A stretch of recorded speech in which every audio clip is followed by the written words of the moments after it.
Good morning. ಎಲ್ಲರೂ ಹೇಗಿದ್ದೀರಿ? ಸೋಮವಾರ ಎಲ್ಲರೂ ಫ್ರೆಶ್ ಆಫ್ ಆಗಿದ್ದೀರಿ. ಟ್ರೇಡರ್ಸ್ಗಳಂತೂ ಮಾರ್ಕೆಟ್ ಏನಾಗ್ಬೋದು ಅಂತ ಕ್ಯೂರಿಯಾಸಿಟಿಲಿದ್ದೀರಿ. ನಾನಿವತ್ತು ನಿಫ್ಟಿ ತೋರಿಸ್ತಾ ಇಲ್ಲ, ನಿಮಗೆ ಬಿಟ್ಕಾಯಿನ್ ತೋರಿಸ್ತಾ ಇದ್ದೀನಿ. BTC ನೋಡಿ, BTCಲಿ ನಾನು ಇವತ್ತು ಬೆಳಗ್ಗೆ ಒಂದು ವಂಡರ್ಫುಲ್ ಪ್ರಾಫಿಟನ್ನು ಮಾಡಿದ್ದೀನಿ.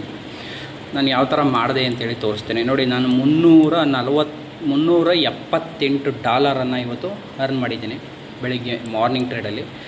ಬಿಕಾಸ್ ಒಂದು ಸ್ಟ್ರಾಟಜಿನ ಯೂಸ್ ಮಾಡಿದೆ. ಏನಪ್ಪ ಅಂದರೆ ನೋಡಿ, ಇದು ಬಿಟ್ಕಾಯಿನ್ ಸುಮಾರು ಗಂಟೆಗಳ, ಅಂದರೆ ನಾನಿರೋದು ಇವಾಗ 1 hour ಚಾರ್ಟು ನೋಡಿ. ಈ ಒಂದು ಝೋನಲ್ಲಿ ಅವನು ಸ್ಟ್ರಕ್ ಆಗಿದ್ದಾನೆ ನೋಡಿ. ಈ ಒಂದು ಝೋನಲ್ಲಿ ಅದು ಸ್ಟ್ರಕ್ ಆಗಿದೆ. ಬೆಳಿಗ್ಗೆ ಏನಾಗ್ತಂದರೆ ನೋಡಿ, ಮಾರ್ನಿಂಗು ಒಂದು 5 to 6 o'clock ಈ ಒಂದು ರೆಡ್ ಕ್ಯಾಂಡಲ್ ಫಾರ್ಮ್ ಆಯಿತು. ಇಲ್ಲಿಂದ ಸೆಲ್ಲರ್ಸು ಕಂಟ್ರೋಲ್ ತಗೊಂಡ್ರು.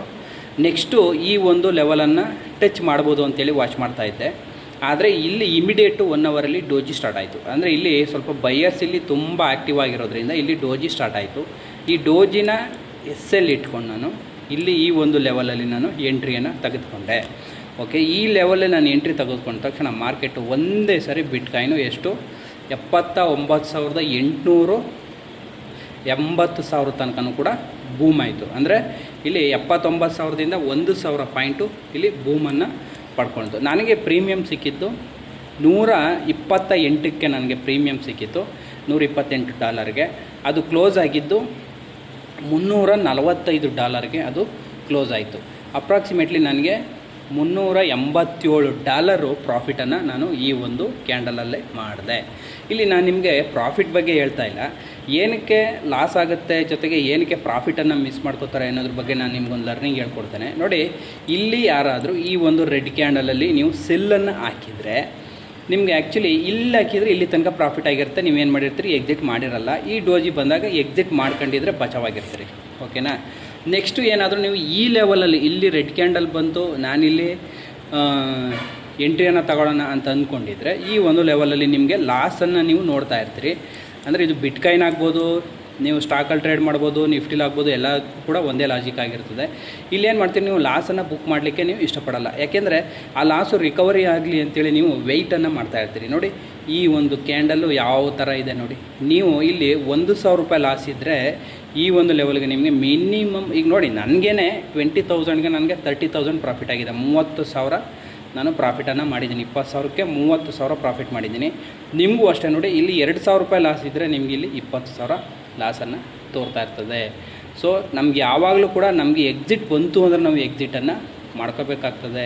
ನಾವು ಲಾಸನ್ನು ಇಲ್ಲಿ ಏನು ಪ್ರಾಬ್ಲಮ್ ಏನಾಗುತ್ತೆ ಅಂದರೆ ಟ್ರೇಡರ್ಸ್ಗಳಿಗೆ ಆ್ಯಕ್ಚುಲಿ ನೀವು ರೆಡ್ಡನ್ನು ನೋಡ್ತಾ ಇರ್ತೀರಿ, ಗ್ರೀನನ್ನು ನೋಡಲಿಕ್ಕೆ ನೀವು ಕಷ್ಟಪಡ್ತೀರಿ. ಅಂದರೆ ನೀವು ಪ್ರಾಫಿಟನ್ನು ಬುಕ್ ಮಾಡಿ ಅರ್ಲಿಯರಾಗಿ ಹೊರಗಡೆ ಬರ್ತೀರಿ, ಆದರೆ ಲಾಸನ್ನು ತಗೊಳ್ಳಿಕ್ಕೆ ರೆಡಿ ಇರಲ್ಲ. ನೀವು 5ರಿಂದ 10,000 ಆಗಲಿ, 15,000 ಆಗಲಿ, 20,000 ಆಗಲಿ ಲಾಸನ್ನು ನೋಡ್ತಾನೆ ಇರ್ತೀರಿ. ಬಟ್ಟು ಅದನ್ನು ನೀವು ಎಕ್ಸಿಟ್ ಮಾಡಲಿಕ್ಕೆ ಮನಸ್ಸಿರಲ್ಲ. ಕಾರಣ ಅದು ರಿಕವರಿ ಆಗಲಿ, ಮಾರ್ಕೆಟ್ ರಿಕವರಿ ಆಗುತ್ತೆ ಅಂತೇಳಿ ನೀವು ಬಿಟ್ಕೊಂಡಿರ್ತೀರಿ. ಇದೇ ರೀಸನ್ನಿಂದ ಟ್ರೇಡರ್ಗಳು ಲಾಸ್ ಆಗ್ತಕ್ಕಂಥದ್ದು. ಯಾವುದೇ ಕಾರಣಕ್ಕೂ ಅಷ್ಟೇ, ನಮಗೆ ಎಕ್ಸಿಟ್ ಆಗ್ಬೋದು, ಲಾಸ್ ಆಗ್ಬೋದು ಅಥವಾ ಪ್ರಾಫಿಟ್ ಆಗ್ಬೋದು. ನೀವು ಎಂಟ್ರಿನೂ ಕೂಡ ಕರೆಕ್ಟಾಗಿರಬೇಕು, ನೀವು ಎಕ್ಸಿಟು ಕೂಡ ಕರೆಕ್ಟಾಗಿದ್ದಾಗ ಮಾತ್ರ ಟ್ರೇಡಲ್ಲಿ ನಾವು ದುಡ್ಡು ಮಾಡಲಿಕ್ಕೆ ಸಾಧ್ಯ ಆಗೋದು. ನೋಡಿ, ಇಲ್ಲಿಂದ ಇಲ್ಲಿಗೆ ಬಂತು, ನಾನು ಎಕ್ಸಿಟ್ ಮಾಡ್ಕೊಂಡೆ. ನೆಕ್ಸ್ಟ್ ನೋಡಿ, ಈ ಕ್ಯಾಂಡಲು ನಾನು ಹಾಕಿದ್ದು 80,000 CE ಹಾಕಿದ್ದೆ, ಕಾಲ್ ಆಪ್ಷನ್ ಬೈ ಮಾಡಿದ್ದೆ. ಆ್ಯಕ್ಚುಲಿ ಮತ್ತೆ ಅವನು ಡೌನ್ ಆಗಿದ್ದಾನೆ. ಇಷ್ಟೇ ನನಗೆ ಬೇಕಾಗಿದ್ದೇನು, 80,000 ಸೈಕಾಲಜಿಕಲ್ ಲೆವೆಲು ನಾನು ಅಲ್ಲಿ ಎಕ್ಸಿಟ್ ಮಾಡಿದ್ದೀನಿ ನೋಡಿ. ಮತ್ತೆ ಇಲ್ಲಿ ರಿವರ್ಸನ್ನು ತಗೋತಾ ಇದ್ದಾನೆ. ರೀಸನ್ 80,000. ಇವತ್ತು ಇಲ್ಲೇ ಹೋಲ್ಡ್ ಆಗ್ಬೋದು, ಇಲ್ಲ ನೆಕ್ಸ್ಟ್ ಕಂಟಿನ್ಯೂ ಆದರೂ ಕೂಡ ಆಗ್ಬೋದು, ಅದರಲ್ಲೇನು ಸಮಸ್ಯೆ ಇಲ್ಲ. ಇದಿಷ್ಟು ಲರ್ನಿಂಗ್ ಪಾಯಿಂಟನ್ನು ನಾನು ನಿಮಗೆ ತೋರಿಸ್ಕೊಡ್ತೇನೆ. ಮತ್ತು ಇನ್ನೊಂದು ಇಲ್ಲಿ ಏನಾಗಿದೆ ಅಂದರೆ, ಕೆಲವರು ಇಲ್ಲಿ ಸುಮ್ಮನೆ ನೋಡ್ತಾ ಇರ್ತಾರೆ, ಎಂಟ್ರಿನೇ ತೊಗೊಂಡಿರಲ್ಲ. ನಾವು ಯಾವುದೇ ಒಂದು ಸ್ಟ್ರಾಟಜಿ ನೋಡಿ, ಇದು ಡೋಜಿ ಫಾರ್ಮ್ ಆಗಿದೆ. ಡೋಜಿ ಫಾರ್ಮ್ ಆದ ತಕ್ಷಣ ನಾವೇನು ಮಾಡಬೇಕು, ಇಲ್ಲಿ ಎಂಟ್ರಿಯನ್ನು ತೊಗೋಬೇಕು, SL ಈ ಲೆವೆಲ್ಗೆ ಇಟ್ಕೋಬೇಕು. ಆವಾಗ ನಮಗೆ ಈ ಥರ ಪ್ರಾಫಿಟನ್ನು ನೋಡಲಿಕ್ಕೆ ಸಾಧ್ಯ ಆಗ್ತದೆ.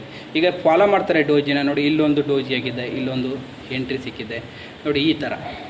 ಓಕೆ, ಇದು ಆ್ಯಂಗಲ್ ಫಿಂಗ್ ಅಂತ ಕರೀತಾರೆ. ಯಾವುದೇ ಕಾರಣಕ್ಕೂ ಕೂಡ ಇದು ಆ್ಯಂಗಲ್ ಫಿಂಗಲ್ಲಿ ಎಂಟ್ರಿ ತಗೊಂಡಿದ್ರೆ ನೀವು ಇಲ್ಲೇ ಲೆವೆಲ್ ಇರೋದ್ರಿಂದ ನೀವು ಸ್ವಲ್ಪ ಕೇರ್ಫುಲ್ಲಾಗಿ ಟ್ರೇಡ್ ಮಾಡಿದರೆ ನೀವು ಇಲ್ಲೂ ಕೂಡ ಪ್ರಾಫಿಟ್ ಮಾಡ್ಬೋದಾಗಿತ್ತು. ನೀವು ಲಾಸನ್ನು ನೀವು ಕಂಟ್ರೋಲ್ ಮಾಡ್ಕೊಂಡಿದ್ರೆ ಈ ಒಂದು ಡೋಜಿ ಬಂದ ತಕ್ಷಣ ಇಲ್ಲಿ ನೀವೇನಾದ್ರು ಎಂಟ್ರಿ ತಗೊಂಡು ನೀವು ಇಲ್ಲಿ ಎಕ್ಸಿಟ್ ಆಗಿದ್ರೆ ನಿಮಗೆ ಲಾಸು ಕಂಟ್ರೋಲ್ ಆಗ್ತಾಯಿತ್ತು. ಬಿಟ್ಟಿದ್ರಂತೂ ನೋಡಿ ಈ ಥರ ನಿಮ್ಮ ಒಂದು ಬಂಡವಾಳ ವಾಶೌಟ್ ಆಗುವಂಥದ್ದು, ಇದೇ ಥರ ಟ್ರೇಡಲ್ಲಿ ಲಾಸ್ ಆಗುವಂಥದ್ದು. Okay, thank you. ನಾನು ಮಾಡುವಂಥ ವೀಡಿಯೋಗಳು ಯಾರು ಇನಿಷಿಯಲ್ ಸ್ಟೇಜಲ್ಲಿ ಇರ್ತಾರೆ ಅವ್ರಿಗೆ ಏನೋ ಮಾರ್ಕೆಟಲ್ಲಿ ದೊಡ್ಡದಾಗಿ ನಾನು ಪ್ರಾಫಿಟ್ ಮಾಡ್ಬಿಡ್ತೀನಿ ಅಂತ ಬರ್ತಾರೆ. ಕೆಲವು ಬೇಸಿಕನ್ನು ತಿಳ್ಕೊಂಡು ನೀವು ಟ್ರೇಡ್ ಮಾಡ್ಲಿಕ್ಕೆ ಬಂದರೆ ಖಂಡಿತವಾಗ್ಲೂ ಕೂಡ ಯೂಟ್ಯೂಬ್ಗಳಲ್ಲಿ ಆಗ್ಬೋದು, ಫೇಸ್ಬುಕ್ಕಲ್ಲಿ ಆಗ್ಬೋದು, ನಿಮಗೆ ಹೇಳ್ತಾ ಇರ್ತಾರೆ ಡೋಜಿ ಅಂದರೆ ಹಿಂಗೆ ಇಷ್ಟೊಂದು ಇಂದಂಗೆ ಆಯಿತು, ಆ ಥರ ಆಯಿತು. ಅದೆಲ್ಲ ಮಾರ್ಕೆಟಲ್ಲಿ ವರ್ಕ್ ಆಗೋಲ್ಲ. ಮಾರ್ಕೆಟ್ ವರ್ಕ್ ಆಗುವಂಥದ್ದು ಲಾಜಿಕಲ್ ಮತ್ತು ನಿಮ್ಮ ಒಂದು ಅನಲೈಸು ಮತ್ತು ಸ್ಕಿಲ್ ಮೇಲೆ ಮಾರ್ಕೆಟು, ನೀವು ಅನಲೈಸ್ ಮಾಡೋದು ಸ್ಕಿಲ್ ಮೇಲೆ ಮಾರ್ಕೆಟು ನೀವು ವರ್ಕ್ ಆಗ್ತದೆ. ಜೊತೆಗೆ ಅದು ನಿಮ್ಮ ಒಂದು ಪ್ರಾಫಿಟಬಿಲಿಟಿನ ಇನ್ಕ್ರೀಸ್ ಮಾಡುತ್ತೆ ವಿನಃ ಯಾರೋ ಹೇಳ್ತಾರೆ ಅಥವಾ ನೀವು ಯಾವುದೋ ಒಂದು ಇದರಲ್ಲಿ ನಾವು ಟ್ರೇಡ್ ಮಾಡ್ತೀವಿ ಅಂದರೆ ಬರಲ್ಲ. ಇಲ್ಲಿ ಶಾರ್ಪ್ ಮೈಂಡ್ ಇದ್ದರೆ ಮಾತ್ರ ಮಾರ್ಕೆಟಲ್ಲಿ ಎಂಟ್ರಿಗೂ ಅಷ್ಟೇ, ನೀವು ಎಕ್ಸಿಟ್ ಮಾಡಲಿಕ್ಕೂ ಅಷ್ಟೇ ನೀವು ಶಾರ್ಪಾಗಿರಬೇಕು. ಕ್ವಿಕ್ಕಾಗಿ ಆ್ಯಕ್ಷನ್ ತಗೊಂಡಾಗ ಮಾತ್ರ ಮಾರ್ಕೆಟಲ್ಲಿ ಒಂದು ಪ್ರಾಫಿಟಬಲ್ ಆಗಲಿಕ್ಕೆ ಸಾಧ್ಯ. ಯಾಕೆಂದರೆ ನೋಡಿ, ಇಲ್ಲಿ ಚಾನ್ಸೇ ಇಲ್ಲ, ನೀವು ಮಿಸ್ ಆಗಲಿಕ್ಕೆ ಚಾನ್ಸ್ ಇಲ್ಲ. 1 ಅವರಲ್ಲಿ ನೋಡಿ, ಇನ್ನೂ ಕಡಿಮೆ ಟೈಮ್ ಫ್ರೇಮಿಗೆ ನಾನು ತೋರಿಸ್ತೇನೆ ನೋಡಿ. ಇಲ್ಲಿ ಬಂದವನೇ ಇಲ್ಲ ಆಡಿ ನೋಡಿ, ಒಂದೇ ಕ್ಯಾಂಡಲ್ಲಿ ನಿಮ್ಮ ಒಂದು ಬಂಡವಾಳನೇ ಇಲ್ಲಿ ವಾಶೌಟ್ ಆಗೋಗಿದೆ.